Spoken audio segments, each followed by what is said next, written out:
Bom, desde que as viagens voltaram, né, cada vez mais os destinos oferecem uma gama incrível de atrações.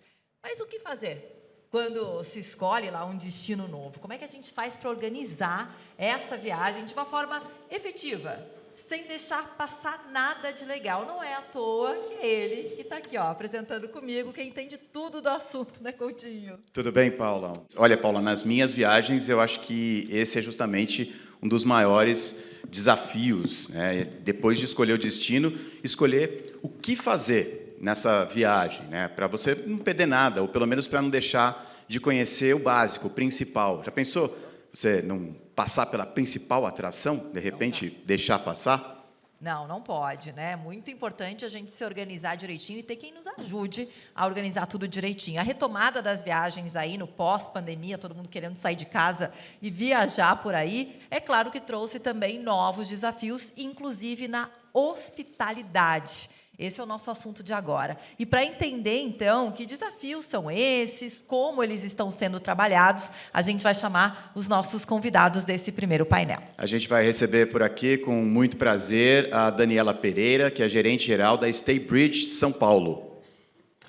Eu vou chamar também o Fernando Guinato, que é diretor-geral do Sheraton São Paulo, WTC.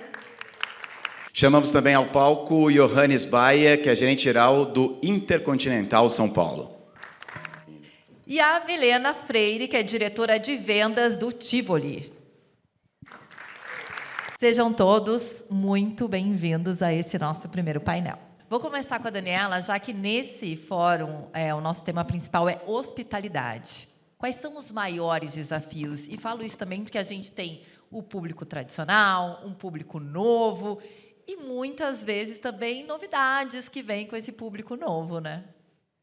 Sim, eu acho que na hotelaria são muitos desafios e, como você disse, com esse público novo, muita gente vindo, mas eu diria que o tema é os novos desafios, eu diria que são os novos velhos desafios, porque eu acho que hotelaria sempre vai ser e se trata de pessoas. E hoje os meus amigos podem aqui dizer que conseguir pessoas qualificadas e dispostas e comprometidas hoje tem sido o nosso grande desafio. Normalmente, né, a primeira experiência que um hóspede tem físico é quando ele chega na recepção. Então, hoje você ter, por exemplo, recepcionistas engajados ou pessoas que estejam dispostas ali naquela escala de 6x1, trabalhar de pé o dia inteiro e ter muita qualificação para entender, para explicar, para contar da cidade de São Paulo, para contar as facilidades todas que a gente tem no hotel, manter essas pessoas, esses jovens que estão saindo hoje das faculdades, motivados, eu acho que é o nosso grande desafio. O primeiro desafio é trazê-los, o segundo desafio é mantê-los, né? Porque o turnover é muito grande. E cada vez que você troca um funcionário, troca também toda a nova experiência de explicar, de entender, de fazer com que aquelas pessoas estejam conscientes de tudo que a gente pode oferecer e tem para oferecer, tanto no hotel como na cidade de São Paulo. Então, eu considero hoje que, na hotelaria, o nosso principal desafio hoje é o capital humano. Muito bem. A pergunta é muito parecida para o professor Fernando Guinato. Quais os desafios para se oferecer uma experiência personalizada? Eu acho que hospitalidade se resume numa frase: bem receber. Você saber receber bem aquele hóspede, né?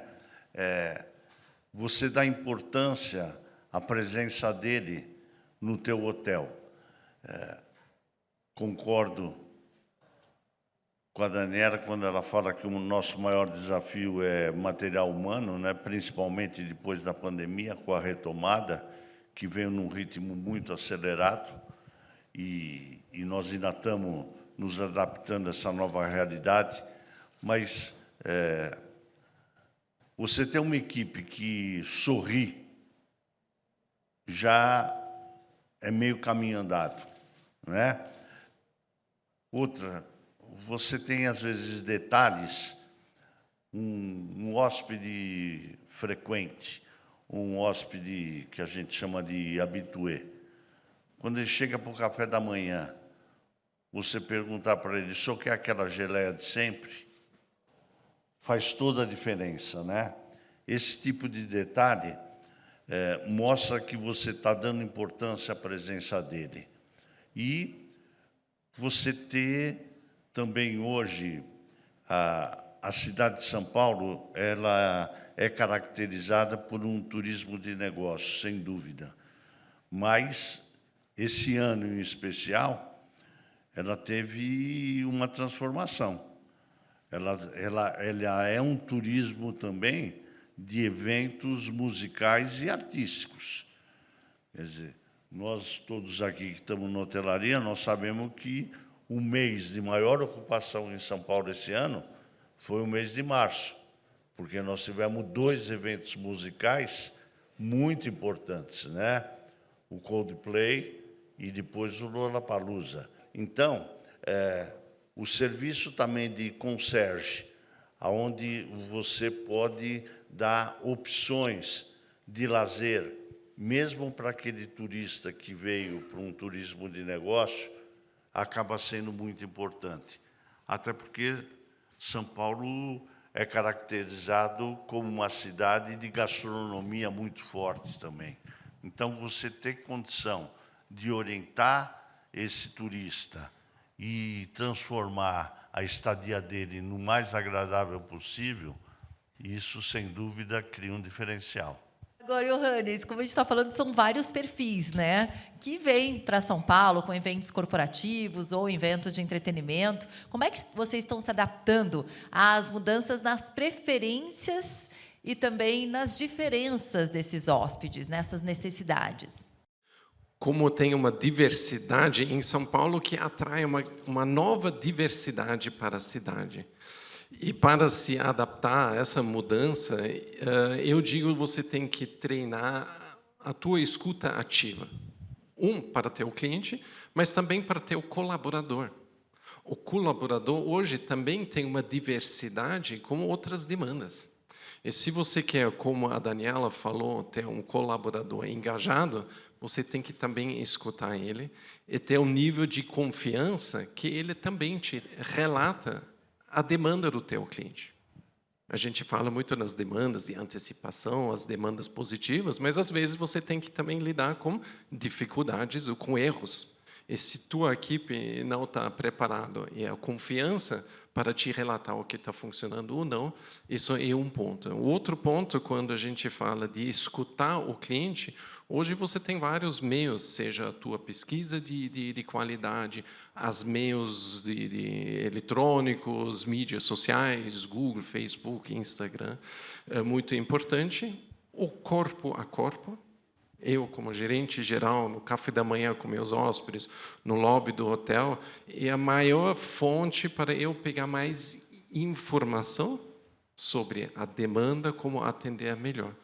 E, por terceiro, talvez escutar os dados que você tem, a mudança do teu perfil.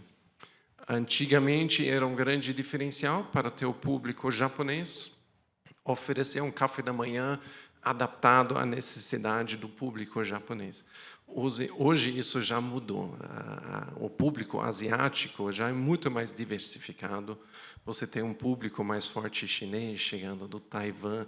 E você tem que se adaptar a isso. Isso você capta pelos dados, pela mudança do perfil do teu hóspede. Eu queria aproveitar para a Milena perguntando quais as principais mudanças que o setor passou nesse pós-pandemia. Essa pergunta acaba resumindo muito do que os meus colegas falaram aqui. Acho que a pandemia serviu muito como lição de vida para todos os setores, mas especialmente para a hotelaria, onde a gente está vivenciando isso. E observar genuinamente, incansavelmente, os sinais das relações humanas. Então, observar o que, de fato, o ser humano necessita para que ele possa enxergar, de fato, o que a gente pode entregar na hotelaria, no turismo da cidade. E essa observação, ela não pode, como bem disse o Johannes, ela tem que ser genuína, ela não pode ser só para o cliente externo, aquele que visita o hotel, aquele que visita a cidade, e sim para o nosso cliente interno, quem atende o nosso hóspede. E observar os sinais significa decodificar as necessidades de cada um deles. E isso eu acho que a hotelaria sabe fazer muito bem, como histórico, mas eu acho que agora a gente tem uma atenção muito maior, porque hoje, seja o segmento econômico, mid-scale, upscale da hotelaria, não tem nenhum desses segmentos que trabalhe com um único nicho de negócio. Antigamente, a gente falava que a gente atendia só o corporativo, na cidade de São Paulo. Muito pelo contrário, os shows estão dizendo isso, mas não só os shows. Um bom exemplo para ser dado das observações de sinais é quando a gente fala que a gente, dentro da nossa estratégia de negócios, como qualquer líder comercial, gerente geral, qualquer líder de negócio, ele tem que estar atento na observação dos sinais da economia, da inflação, de tudo aquilo que faz a gente construir o nosso orçamento. Hoje, não. Hoje, a gente vai muito além. A gente precisa entender cada nicho de negócio. Então, desde um atendimento de como se comunicar de fato com um segmento de gamer, por exemplo, que vai ter desde hospedagens, eventos, como talvez não, certeza, afirmo isso, com o público 60+. A forma de se comunicar, de se fechar o negócio, como o nosso cliente interno vai atender aquele cliente, hoje demanda um trabalho enorme para se treinar essa equipe. E eu falo que existe uma tríade. Essa tríade ela precisa ser nutrida, que é o nosso serviço, a nossa equipe e a cultura da empresa. Então, essa observação de sinais, eu acho que veio depois da pandemia para ficar e perdurar. E quando a gente fala dessas modificações todas, além de falar, claro, de muitos hóspedes jovens vindo, a gente também está falando do pós-pandemia de uma questão híbrida, ou seja, você trabalha de onde você estiver. E isso, Daniela, tem um pedido a mais sobre tecnologia. Ou seja, você precisa fazer uma reunião no hotel onde você está hospedado, no restaurante onde você está tomando café. Queria que você falasse para a gente o que os hóspedes têm buscado, têm pedido de fato nesse setor de tecnologia, como é que a gente tem se adaptado e respondido a essas necessidades. Eu acho que a grande palavra aí é conectividade. Hoje, as pessoas, mais do que nunca, não só os nossos hóspedes, nós mesmos, precisamos estar conectados. Então, a chave da questão é, você não pode parecer ter, você tem que realmente ter a melhor conectividade no seu hotel. E isso faz com que você tenha que ter a melhor internet. Eu acho que a segunda, ou a primeira, talvez, pergunta mais feita no balcão da recepção, no primeiro momento que o hóspede chega, às vezes até antes de fazer check-in, ele fala qual a senha do Wi-Fi. Porque ele precisa, já no balcão da recepção, algumas vezes está atendendo uma ligação, ou já se conectando com alguém, ou postando-se, dependendo do público que ele está postando, os ambientes instagramáveis. Então, eu acho que a nossa grande... sempre foi uma adaptação, mas hoje você pode ter todas as tecnologias de app, porta que abre o check-out ou check-in híbrido à distância, mas se você não tiver uma grande e uma excelente internet e que faz com que todo mundo esteja conectado, a gente não está falando de mais nada. Eu ia colocar o Sr. Ignato na roda aqui, além da tecnologia, da exigência da tecnologia, o que o senhor viu de principais mudanças do público corporativo? Mudou o perfil no pós-pandemia? Quais as características principais? Mudou, mas a característica principal é essa. Quer dizer, uma mesa, às vezes, no lobby, ela se transforma no escritório daquele hóspede, E é lógico que o apartamento também. Queria que você falasse um pouquinho para a gente olhar para frente. Quais são as inovações que a gente pode esperar do setor? O que vocês têm aí planejado, inclusive, para o próximo ano? Acho que isso é uma boa pergunta. E a gente acabou de ver que certas tecnologias não são mais inovação, já é um standard. Os meios de comunicação diretamente com o cliente já espera isso, que ele tem seja WhatsApp, via Messenger, que ele tem o contato direto com o hotel. Então, isso já não é mais inovação. Eu vejo hoje mais a combinação da tecnologia com este bem acolher que a Milena mencionou, que a hoteleria sabe bem fazer. A nossa hoteleria fala muito sobre a antecipação. de descobrir a demanda do meu hóspede. E, recentemente, o bem-estar é um assunto que é presente em vários negócios, não só na hotelaria. E eu não me refiro a um belíssimo spa, como o Hotel da Milena tem.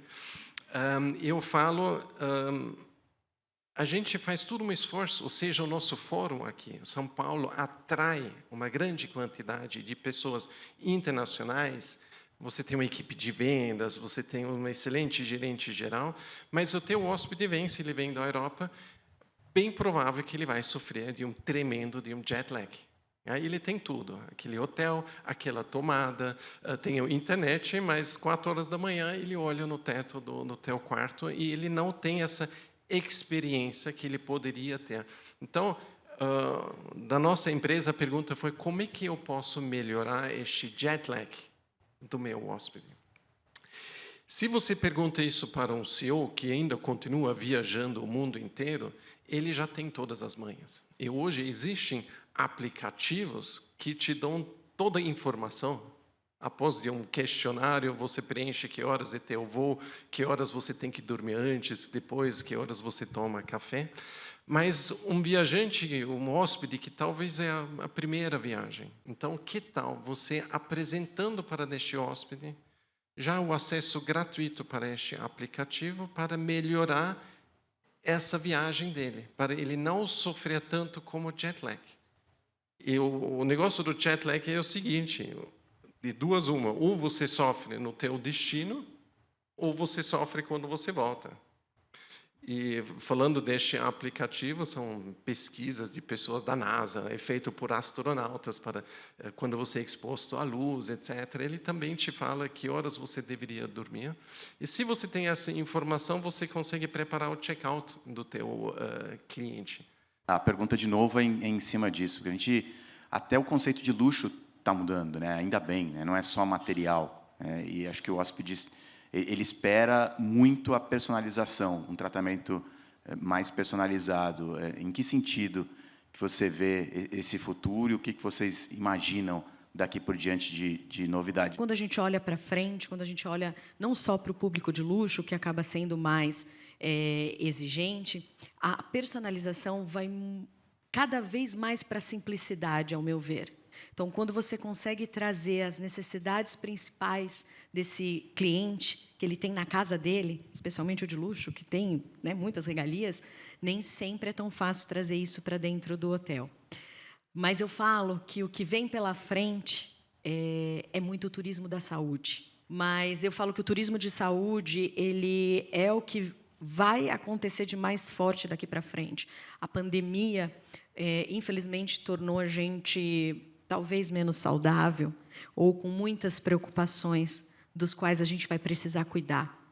E isso não vai nos impedir de viajar, porque a tecnologia está aí para fazer a gente acontecer, está conectado em qualquer lugar que a gente esteja, mas vai ser importante continuar cuidando da nossa saúde. E a hotelaria tem condições de oferecer isso com um bom spa ou com bons parceiros que estão na cidade de São Paulo, que tem muitas referências para isso, mas especialmente dentro de um hotel. Para quem está vivenciando esse jet lag, tem pouco tempo na cidade, precisa continuar cuidando da saúde.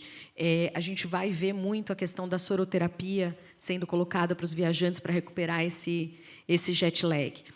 E a personalização vai muito além, né? Não é só o tempo de ir até o spa, é você ter toda essa tecnologia dentro dos quartos, é você ter essa escuta ativa. Então, por isso que eu falo que a observação incansável de sinais vai fazer qualquer hotelaria de qualquer segmento conseguir escutar o seu hóspede e oferecer de melhor. Mas se a gente não se preocupar com as relações humanas, ter o apoio dos demais departamentos de um hotel, como o departamento de marketing, que traz todos os índices, o RH, que também precisa ser incansável, os gerentes gerais, com a escuta ativa para a gente trazer essas informações, vai facilitar, vai ficar mais fácil para a gente fazer um bom trabalho. Foi o primeiro painel, foi rápido, eu agradeço a todos vocês, adoramos a conversa. Agora, esse só foi o primeiro painel, tá, gente, do Fórum Band News Expo Visit São Paulo, já tem mais. Começa agora o segundo painel desse fórum, seja de negócios ou de entretenimento, os eventos têm ajudado a impulsionar o turismo,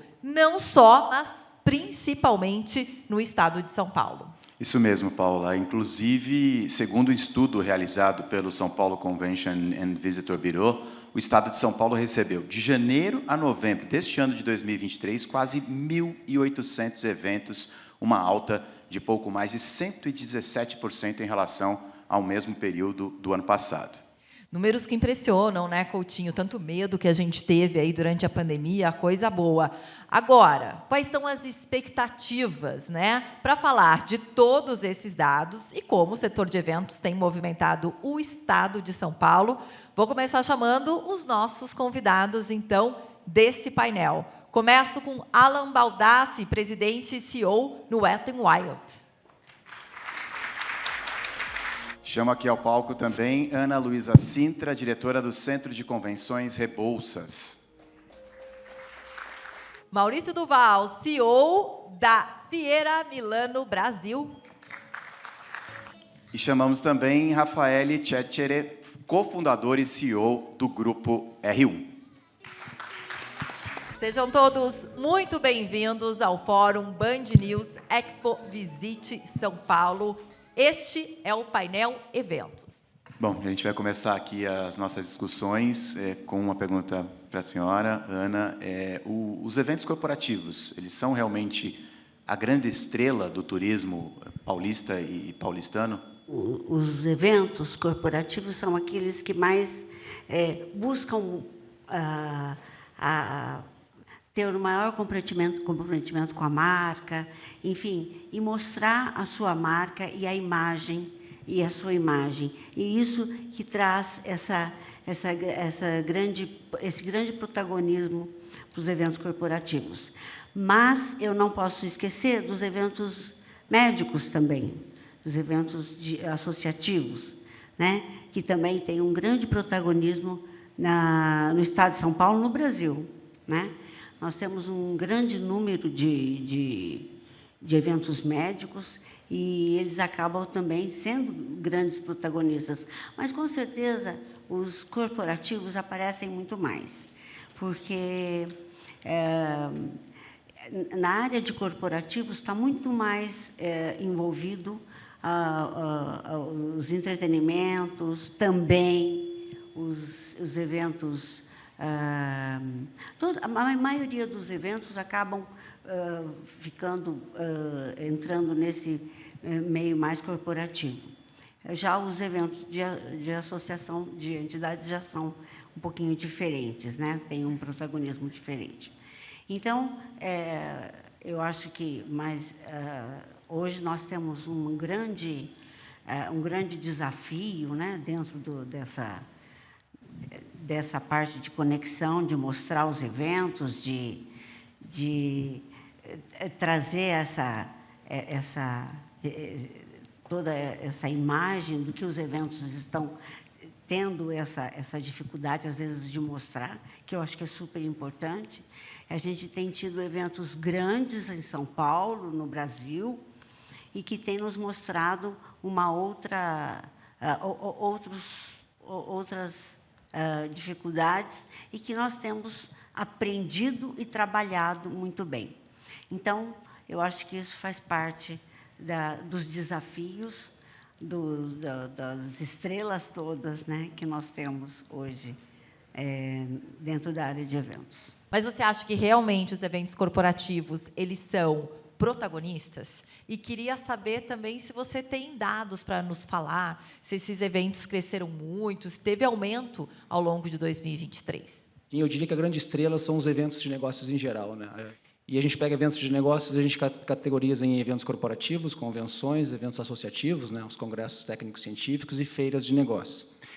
Eu diria que todos são muito relevantes, todos, para um destino como São Paulo, cada um movimenta a economia de uma forma, mas todos ajudam no impacto econômico no destino. Talvez o que eu possa puxar para o lado de feiras de negócios seja um volume maior de público e de um público fora da cidade de São Paulo. O evento corporativo ele tem essa força da marca, como a Ana coloca, ele tem toda essa relevância de grandes corporações estarem escolhendo São Paulo para sediarem os seus encontros.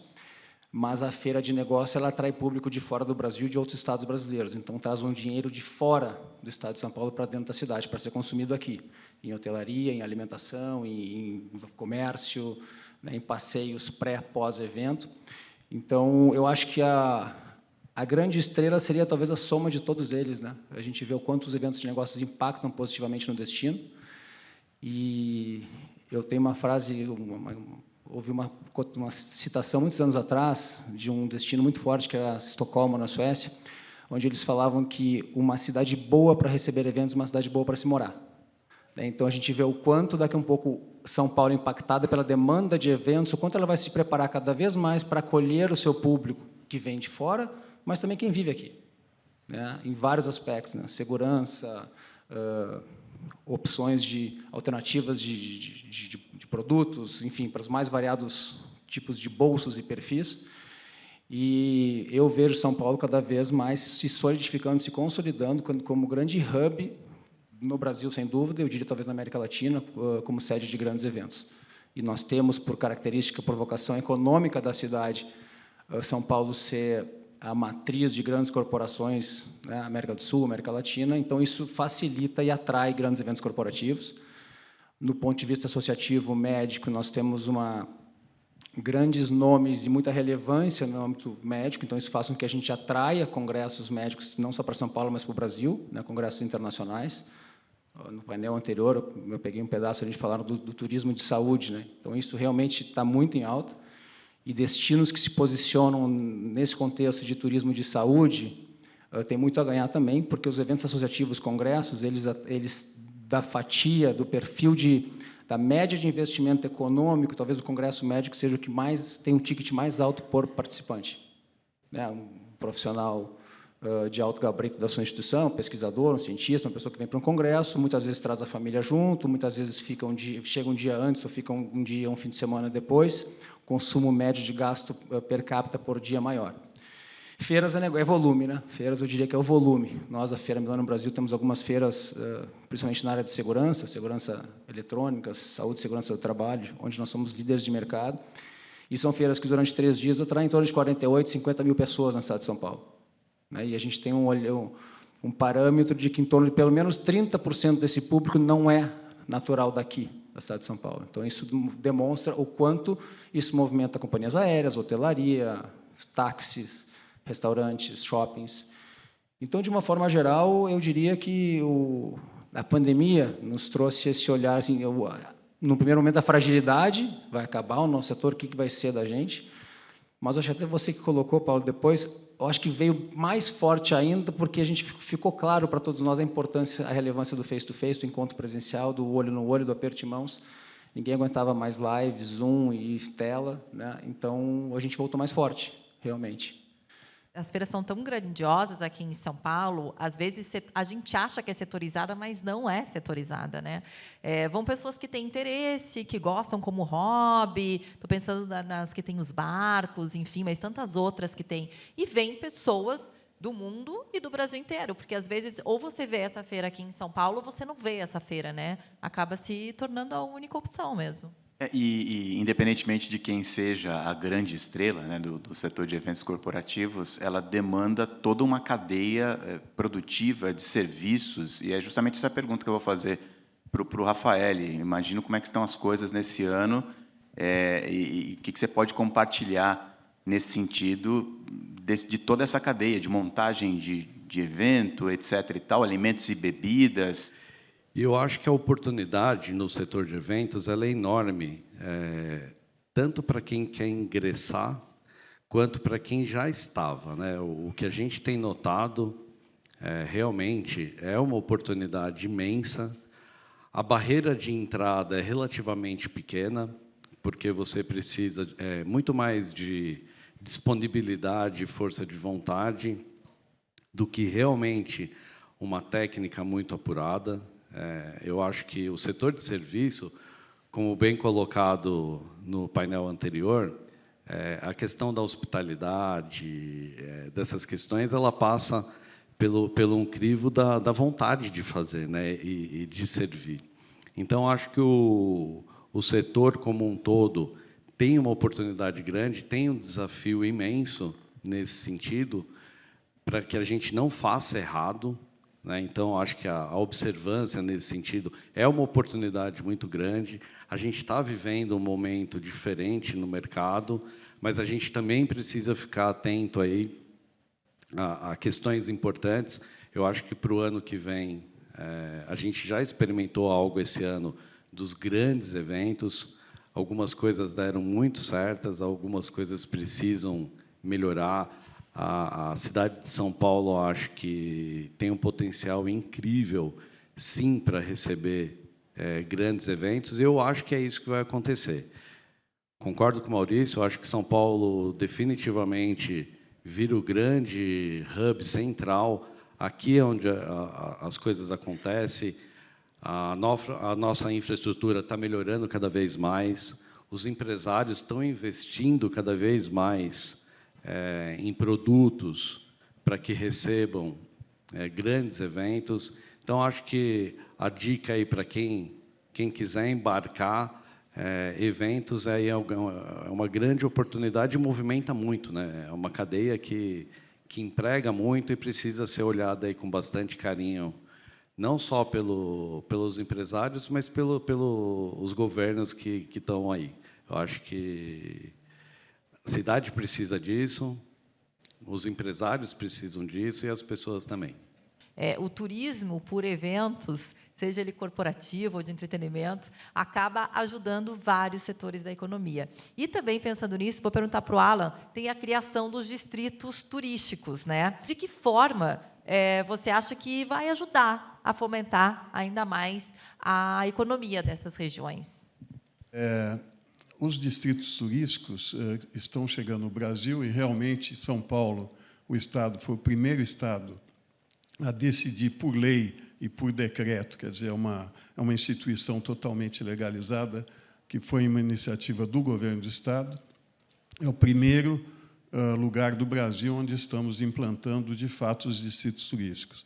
Esse distrito turístico Serra Azul, ele tem uma inspiração e um modelo no famoso distrito turístico da Disney, em Orlando, que, em 1960, Orlando era simplesmente um pântano e toda a região central da Flórida tinha menos de 60 mil habitantes. O que é um distrito turístico e como é que nós nos relacionamos com o turismo mesmo e os eventos? E os eventos não se realizam somente nos hotéis ou somente nos centros de convenções, mas, sim, hoje em dia, em qualquer equipamento turístico. Os parques, por exemplo, e aí eu dou exemplo lá no exterior, como a Universal Studios faz um festival do terror no Halloween, que leva mais público do que os dias comuns do parque e traz gente dos Estados Unidos inteiro para assistir às noites do terror lá em Orlando. Nós temos essa tradição no Brasil, né? O Play Center já começou, nós fazemos lá no Wet n Wild as Noites Macabras. Então, esse é um exemplo de que um equipamento turístico pode colaborar também com a cadeia de eventos e com a atração de turistas. O distrito turístico ele tem um componente que é a colocação de vários empreendimentos, atividades e serviços turísticos, todos no mesmo local, incluindo hospedagem, incluindo centros de convenções, bares, restaurantes, shoppings, porque hoje também o turista gosta de compras, né? É um elemento importante na decisão da viagem, e esses distritos turísticos são formados para atrair o turismo familiar.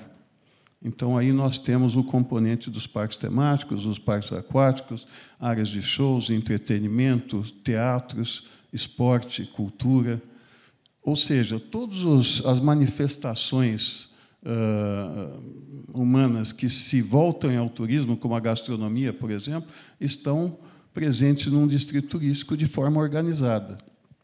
E essa forma organizada, ela cria economia de escala, né? E também ela ajuda a formar um destino completo para que uma família de qualquer lugar decida vir àquela região, por saber que ali ela tem uma variedade de ofertas com uma comodidade, com um conforto e com total segurança. É um primeiro exemplo no Brasil, então, é o Distrito Turístico Serra Azul. Ele está formado, já é uma gestão incorporada, são 4 municípios, 3 secretarias de Estado do Estado de São Paulo e 9 empreendimentos iniciais que já tem lá. Então, é um arranjo inédito e que nós temos certeza que, a exemplo de Singapura, do Vietnã, dos Emirados Árabes, enfim, de outros lugares que não só nos Estados Unidos, nós teremos aqui um futuro destino turístico muito forte que vai ajudar também a cadeia de eventos de uma maneira muito importante. E eles falaram até em, às vezes, para um evento, trazer a família, já faz essa junção, já une todos, né? Já pensei, né? Já une eventos com entretenimento. Enquanto estão alguns ali em feiras e eventos, a família está aproveitando no entretenimento. Só para deixar claro, estava na última vez que nós conversamos na fase de consolidação, o Distrito Serra Azul. Agora ele já foi formado, é isso? Ele já é formado, já está em operação. O Conselho Gestor ele já está no seu 2º ano de operação. Já estamos com todos os detalhes de planejamento e nós acreditamos que, em menos de 5 anos, depois do primeiro contrato de atração de novos investimentos, nós deveremos ter aqui 1 bilhão e 800 milhões de reais em investimentos nacionais e estrangeiros lá. Bom, agradeço a todos vocês por terem participado desse nosso 2º painel e a gente vai se encaminhando para o 3º e último, né, Coutinho? Muita coisa para a gente conhecer, para a gente visitar, e para isso a gente vai percorrer as ruas da agitada capital, mas também a calma das cidades do interior. Olha, eu sou dessas que adoro uma calma da cidade do interior, viu? E para contar para a gente tudo sobre turismo na capital e interior aqui do estado de São Paulo, a gente chama agora os nossos convidados desse último painel. Começando pelo secretário de Turismo e Viagens do estado de São Paulo, secretário Roberto de Lucena. Por favor, secretário, seja muito bem-vindo. E a gente tem também o secretário municipal de Turismo de São Paulo, Rodolfo Marinho. Convido aqui para o nosso painel Alexandre de Siqueira Braga, presidente da Associação das Prefeituras das Cidades Estância do Estado de São Paulo. E para completar esse painel, eu chamo Cândido Murilo Pinheiro Ramos, que é presidente da Associação das Prefeituras dos Municípios de Interesse Turístico do Estado de São Paulo. Sejam todos muito bem-vindos. Vou começar com o secretário Roberto, perguntando quais são as principais ações da Secretaria justamente para atender a todas essas demandas, alavancar o turismo no Estado. A gente falou tanto do pós-pandemia, eu acho que tem várias coisas incluídas aí, porque o pessoal está procurando de tudo um pouco, né, secretário? Claro. Paula, Paz, vai ser muita gente ainda procurando agito também. Como é que está o investimento de vocês? Claro. O pós-pandemia, ele demonstrou, ele revelou um novo posicionamento, uma nova postura do turista. As pessoas querem viajar, querem experimentar, mais inclusive do que a viagem, querem viver a experiência, e escolheram esse turismo de curta distância prioritariamente. Nisso, São Paulo, que é o maior polo emissor de turistas do Brasil e o maior polo receptor, leva uma grande vantagem. Nós somos um mercado potencial de 46 milhões de consumidores de turismo. Temos nos estados, somando-se os estados limítrofes, 110 milhões de consumidores. Isso potencializa tremendamente o desenvolvimento do turismo no estado, sobretudo no interior. E o interior está surpreendente. Nós nos orgulhamos muito de São Paulo, nossa capital, é uma das capitais do planeta, é uma cidade com quase 12 milhões de habitantes, a 3ª do mundo em gastronomia, a 4ª do mundo em cultura, e nos orgulhamos do fato também de que, além dessa cidade vibrante, pujante, essa cidade que não para, essa cidade que tem todos os eixos de turismo, num cardápio bastante diversificado, São Paulo tem mais 644 municípios, dos quais 211 municípios turísticos. São 70 estâncias e 141 municípios de interesse turístico. E esse ambiente virtuoso que São Paulo tem, principalmente a partir do município de interesse turístico gerado no Estado, faz com que nós observemos que São Paulo se transformou num canteiro de obras quando o assunto é turismo. Onde você vai, em toda parte, em todas as regiões, nós temos grandes projetos, investimentos novos, empreendimentos na área do turismo e o turismo se desenvolvendo de uma maneira extraordinária. A pergunta agora é para o Murilo. Murilo, como as prefeituras das cidades com foco em turismo têm trabalhado? A pergunta é, existe um trabalho em conjunto entre as prefeituras? As prefeituras têm sim, é um grande trabalho feito, até mesmo em conjunto, né? O Estado de São Paulo é o pioneiro do país a ter essa observância aí de ter os MITs e as instâncias. Isso organiza o investimento do governo do Estado para os municípios turísticos. E a probabilidade, a possibilidade dos pequenos municípios receberem o apoio de recursos do governo do Estado para investir na infraestrutura turística é o que faz o interior do Estado de São Paulo se despertar, né? Antigamente, um pouquinho de tempo atrás, eram 70 instâncias. Quando entrou mais 141 municípios que têm o aporte do governo, começou a se reestruturar todo o turismo nas pequenas cidades. E elas começam a trabalhar juntas, né? Tem as regiões turísticas do Estado, são quase 50.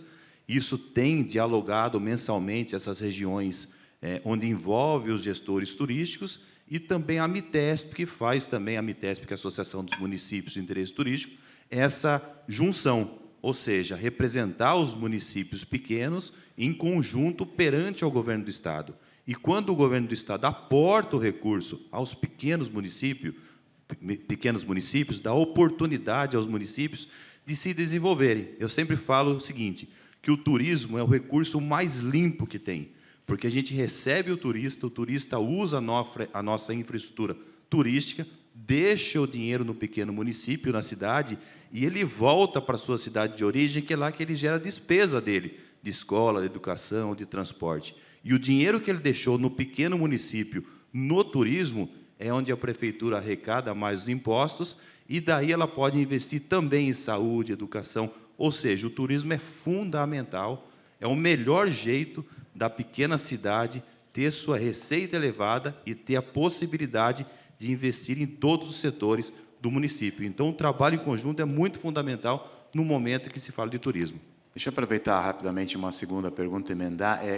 Quando vocês recebem, as cidades recebem esses recursos, né? Obviamente que o recurso tem de ser implementado para uma melhoria turística, para aumentar o fluxo de turistas, mas uma cidade boa para o morador é uma cidade boa para o turista também. Tem um controle? Vocês têm que passar um controle de número de aumento de turistas? Como é que funciona esse tipo um pouco mais burocrático? Para começar, para a gente utilizar o recurso que o Estado oferece ao município, a gente tem que ter o CONTUR, que é o Conselho Municipal de Turismo. É lá que se decide onde será utilizado o recurso do governo lá no município. E depois o município tem a plataforma para fazer a pesquisa de demanda. O que está acontecendo com o turista que chega lá, de onde vem esse turista, quantos dias eles ficam na cidade, em que local ele fica hospedado, ou seja, tem todo um estudo para que a gente fundamente o recurso que vem do Estado. Obviamente, né, que a população dos pequenos municípios ainda tem um pouquinho de rejeição, porque eles falam assim, nossa, em vez de você revitalizar uma praça, por que você não utilizou esse recurso lá na saúde?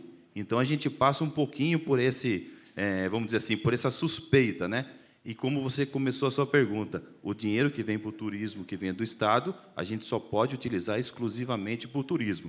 Ou você utiliza na infraestrutura turística, ou você não utiliza o recurso.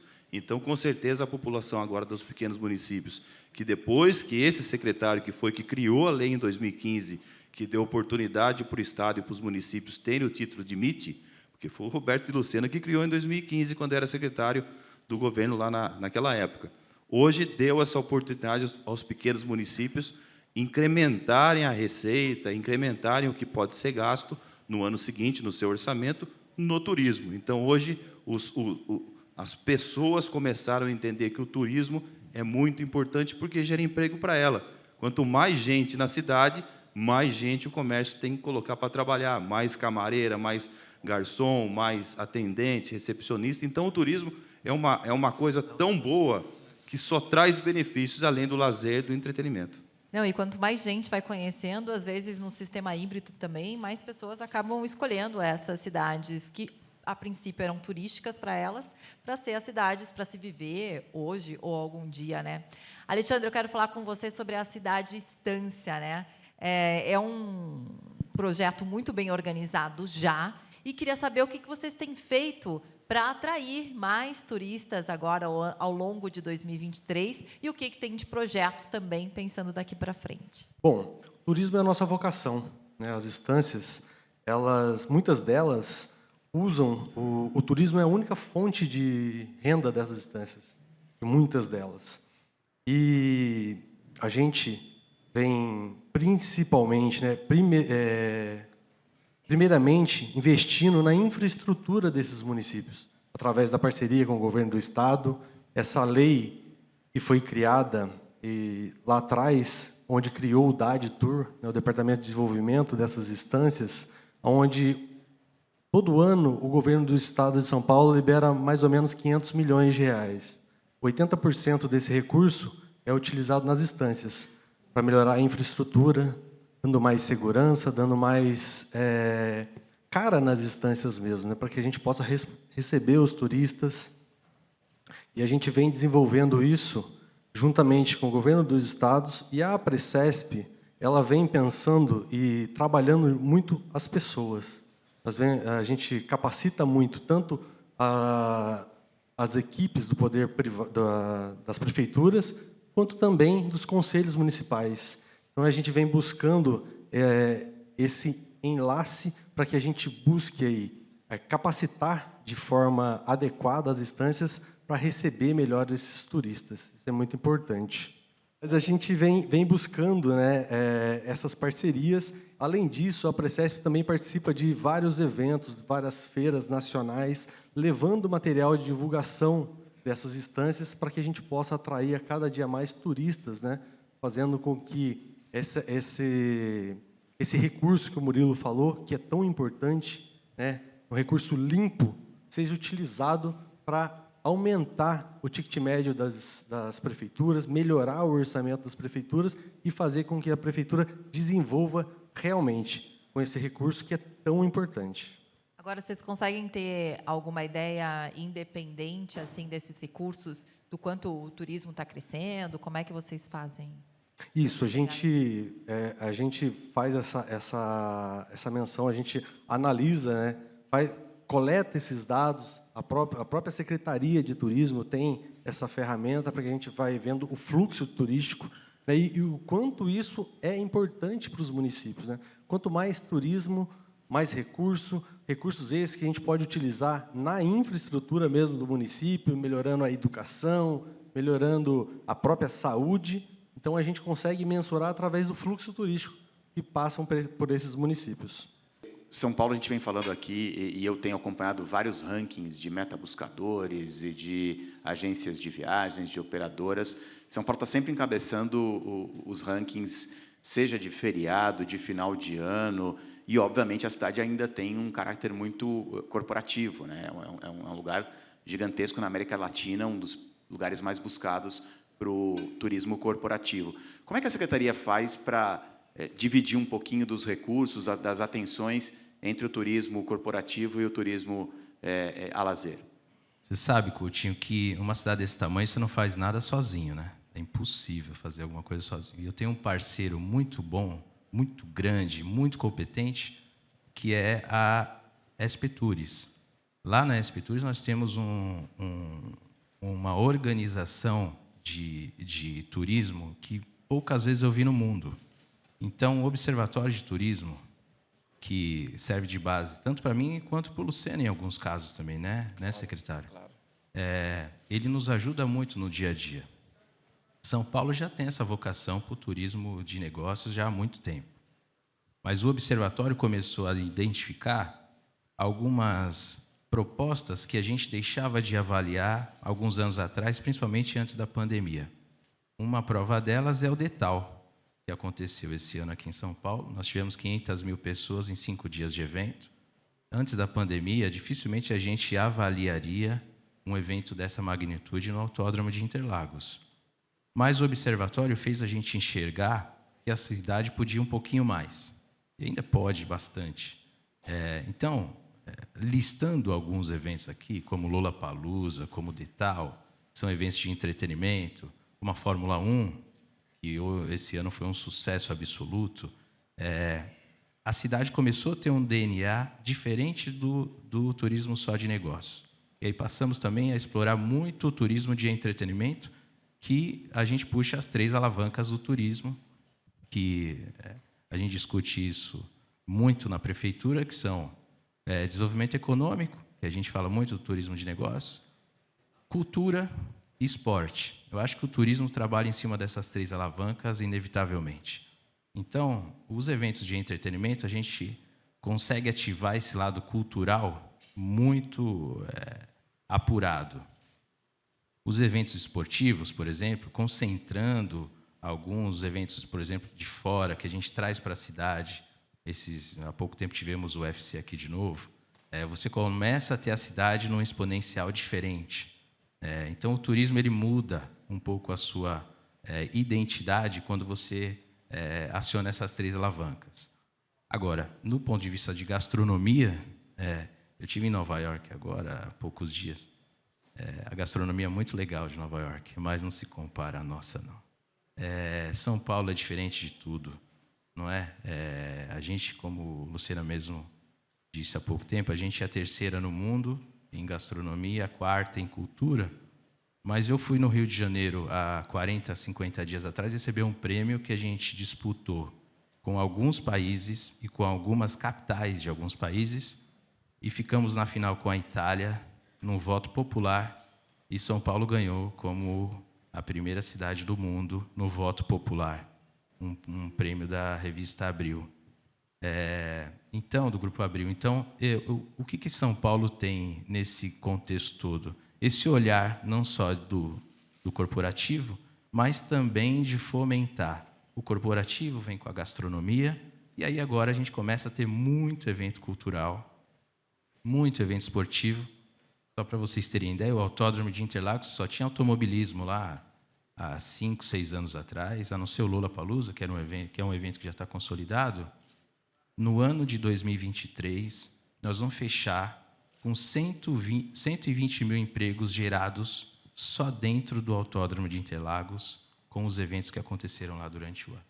Então, são números assim que o observatório fez a gente olhar e dizer o seguinte: vamos investir nessa capacidade que a cidade tem, não só de fazer eventos de negócio, né?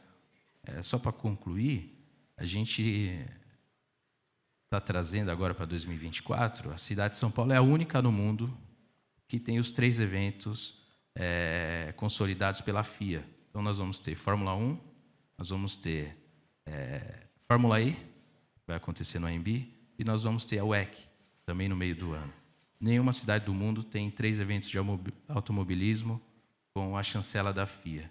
Então, esse é o diferencial do cunho esportivo, por exemplo, que a gente conseguiu trazer para a cidade. Eu acho que a gestão hoje do prefeito Ricardo Nunes teve esse olhar um pouco mais ajustado para o desenvolvimento do turismo. E aí eu não falo mais de pós-pandemia, porque a pandemia já passou, a gente está com um olhar muito mais lá na frente, né? Secretário Roberto, vou perguntar o seguinte: o senhor estava falando, e acho que os 4 falaram um pouquinho de se visitar cidades aqui dentro do estado de São Paulo, de fazer esse turismo por aqui, às vezes conhecendo algumas cidades que você não conhece, fazendo planos e tal. Queria perguntar como é que está o investimento em obras, porque a gente sabe que muitas dessas estradas, dependendo da cidade que a gente tem que ir, são estradas que ficaram ali anos sem se mexer, são estradas, às vezes, de terra, de difícil acesso. Como é que está esse tipo de investimento? São Paulo tem disparadamente a melhor infraestrutura do Brasil. Os 3 maiores aeroportos e mais importantes aeroportos do país estão aqui. Nós temos o maior porto da América Latina. Nós temos um dos mais importantes hubs aeroportuários do mundo. e, seguramente, do Hemisfério Sul. Das 20 melhores rodovias do país, 20 estão no estado de São Paulo. Então, São Paulo tem uma infraestrutura privilegiada. Quando nós somamos isso, você falou dos investimentos, Paula, o governo do estado de São Paulo está fechando, essa semana passada, 100 inaugurações de obras de infraestrutura turística, que foram entregues em parceria com os MIT e com as instâncias. 100 obras inauguradas até agora. Nós devemos chegar, ao final desse ano, em alguma coisa em torno de 120 inaugurações no ano. O governador Tarcísio de Freitas, recentemente, quando anunciou o Creditur, que é o maior programa de crédito para o turismo de todos os tempos no Brasil. São 4 bilhões em crédito qualificado, tanto para municípios quanto para iniciativa privada, com o objetivo de fomentar a atividade turística e melhorar a infraestrutura no Estado. Ele também autorizou a Secretaria de Turismo a assinar 400 milhões de reais em convênios com os MIT e com as instâncias para o repasse de recursos exatamente para nós melhorarmos essa infraestrutura. Então, São Paulo já é bom, já é ótimo, e, na visão, com o esforço e o trabalho conjunto do governador Tarcísio de Freitas, o prefeito Ricardo Nunes e os nossos prefeitos, ficará ainda melhor para o seu povo e para receber o turista. Gente, muito obrigada por terem participado do fórum aqui com a gente, desse terceiro e último painel. Aliás, agradeço a todos vocês que participaram, a quem está nos assistindo também. A gente sabe que tem muita coisa ainda para fazer no estado de São Paulo, na cidade, né, Coutinho? Mas muita coisa que já foi feita. Eu sempre que posso, como eu estava falando aqui, eu dou minha escapada, minha fugida da capital, que eu adoro. Eu sou o tipo de turista que estou gostando de paz, de mato, de olhar assim. E é bom porque a gente aproveita a cultura, conhece pessoas, e sou daquelas que, quando eu vou para a cidade, eu giro a economia da cidade. Eu só compro produtos da própria cidade, que eu sei que é muito importante para quem vive lá também. Assim como você, eu sou paulistano, né? Você é gaúcha, mas você já está quase paulistana, né, Paula? Gosta aqui da cidade de São Paulo, mas eu sou paulistano. Meus pais, eu morei em Caraguatatuba, no litoral norte, meus pais ainda moram lá, então, de vez em quando eu dou minhas escapadas, mas eu gosto muito aqui da cidade, também das famosíssimas cidades do interior. Eu viajei bastante pelo interior, fiz um compromisso comigo mesmo de viajar mais pelo estado de São Paulo, pelo Brasil, nesse ano, e encontrei muitas coisas bacanas, e, de novo, eu reforço, o serviço que a gente tem no estado de São Paulo, a gente não encontra em nenhum lugar do mundo. Concordo. E eu sou apaixonada, gosto tanto de São Paulo que fui morar do lado da Paulista, porque São Paulo, para mim, se resume a Paulista. É isso, gente. Quero agradecer aí a presença de todo mundo, a audiência de todo mundo. Esse foi o Fórum Band News Expo Visite São Paulo. Até a próxima. Tchau, tchau. Tchau.